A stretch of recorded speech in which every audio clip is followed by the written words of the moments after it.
كتاب الله دستوري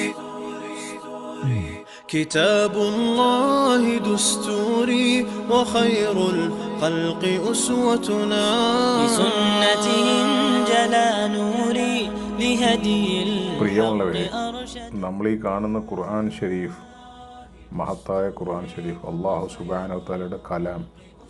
അള്ളാഹുവിൻ്റെ കലാം എന്ന് പറയുന്നത് എന്താണ്? അള്ളാഹു നമ്മളോട് സംസാരിക്കുന്നതാണ്. നമ്മളോട് പറയാനുള്ള വിഷയങ്ങൾ നമ്മളോട് പറയുന്ന ഈ ഗ്രന്ഥം, ഇത് നമ്മളെല്ലാവരും ദിവസേന ഓതുന്നവരാണ്. ദിവസം ഓതാൻ കഴിയാത്തവർ ആഴ്ചയിലും ഓതാൻ കഴിയാത്തവർ മാസത്തിലൊക്കെ ഓതുന്നവരാണ്. പക്ഷേ നമ്മുടെ നെഞ്ചിൽ കൈ വെച്ചുകൊണ്ട് ചിന്തിക്കേണ്ട കുറച്ച് കാര്യങ്ങളാണ് ഞാൻ പറയുന്നത്.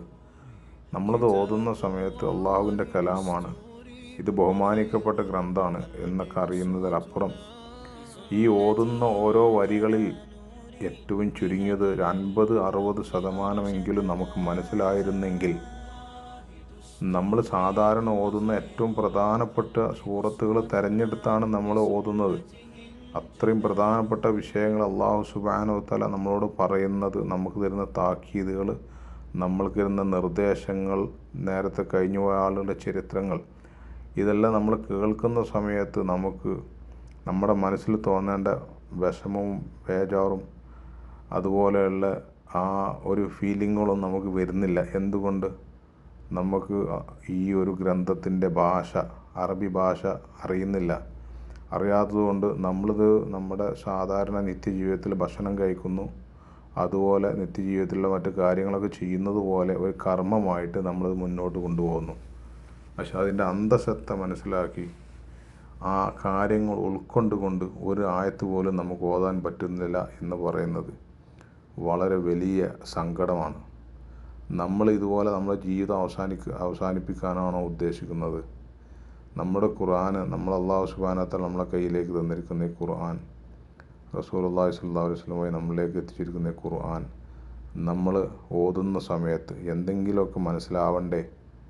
അതിനുള്ള ഒരു തയ്യാറെടുപ്പ് ആണ് നമ്മൾ ചെയ്യേണ്ടത്. തീർച്ചയായിട്ടും അറബി ഭാഷ നമ്മൾ പഠിപ്പിക്കുക, നമ്മൾ മക്കളെ പഠിപ്പിക്കുക. ഒരു കാരണവശാലും നമ്മൾ അറബി പഠിക്കാതെ, ഖുർആൻ്റെ ഭാഷ പഠിക്കാതെ പോകരുത്. അത് ഭയങ്കര നഷ്ടമായിരിക്കും. ഖുർആൻ്റെ ഭാഷ കുറച്ചെങ്കിലും നമ്മൾ പഠിച്ചു കഴിഞ്ഞാൽ ഒരു സൂറത്ത് പോലും നമ്മളെ മനസ്സിനെ പിടിച്ചു കുലുക്കാതെ നമുക്ക് ഓതാൻ കഴിയില്ല. പിടിച്ചു കുലുക്കും, ഓരോ സൂറത്തുകളും നമ്മൾ മനസ്സിനെ പിടിച്ചു കുലുക്കും. പല സമയങ്ങളിലും നിങ്ങൾക്ക് കണ്ണുനീരൊഴുകാതെ ഖുർആൻ അടച്ചു വെക്കാൻ കഴിയില്ല. ഒരു പ്രാവശ്യം പോലും ഖുർആൻ ഓതിയിട്ട് നമുക്ക് കണ്ണുനീര് വന്നിട്ടുണ്ടോ? നിങ്ങളൊന്ന് ആലോചിക്കുക. നമ്മുടെ നെഞ്ചത്ത് കൈ വെച്ചുകൊണ്ട് നമ്മൾ ആലോചിക്കേണ്ട വിഷയമാണ്. ഇത്രയും പ്രധാനപ്പെട്ട ഒരു ഗ്രന്ഥം നമ്മളെ കയ്യിൽ കിട്ടിയിട്ട് നമുക്കത് മനസ്സിലാക്കാതെ നമ്മുടെ കാലം അവസാനിക്കുകയാണോ? ഞാൻ എന്ത് ചെയ്തു? എന്നോട് ഈ ഖുർആനോടുള്ള ഉത്തരവാദിത്വം ഞാൻ നിറവേറ്റിയോ? ഈ ഖുർആൻ ഞാൻ പഠിച്ചോ? ഖുർആനെ മനസ്സിലാക്കാൻ ഞാൻ ശ്രമിച്ചോ? നമ്മൾ ഓരോരുത്തരും നെഞ്ചിൽ കൈ വെച്ച് ചിന്തിക്കേണ്ട വിഷയമാണ്. അതുപോലെ തന്നെ നമ്മൾ വളർന്നു വരുന്ന മക്കളെ ഒരു കാരണവശാലും നമ്മളുടെ ഈ ഒരു അധോഗതിയിലേക്ക് നമ്മൾ മാറ്റി വെക്കരുത്. തീർച്ചയായിട്ടും ഇപ്പോൾ നമുക്ക് അതിനുള്ള എല്ലാ അവസരങ്ങളുണ്ട്. മക്കളെ നിർബന്ധമായിട്ടും ഖുർആനിൻ്റെ ഭാഷ പഠിപ്പിക്കുക. ഇൻഷാ അല്ലാഹ്. അല്ലാഹു സുബ്ഹാനഹു വ തആലയുടെ തൗഫീഖ് എല്ലാവർക്കും നൽകട്ടെ. كتاب الله دستوري وخير الخلق أسوتنا بسنته